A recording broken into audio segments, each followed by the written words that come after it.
Nakaranas sa masungit na panahon ng ilang lugar sa bansa sa mga nagdaang araw.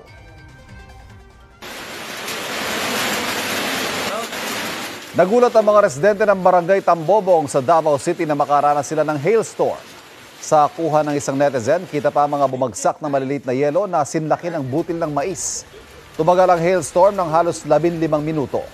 Halos zero visibility naman ang naranasan sa Tagbilaran City sa Bohol dahil sa pag-uulan. Hindi na matanaw ang Tagbilaran Port at Panglao Island dahil sa lakas ng ulan. Ayon sa Pag-asa, dulot ito ng easterlies at hanging amihan.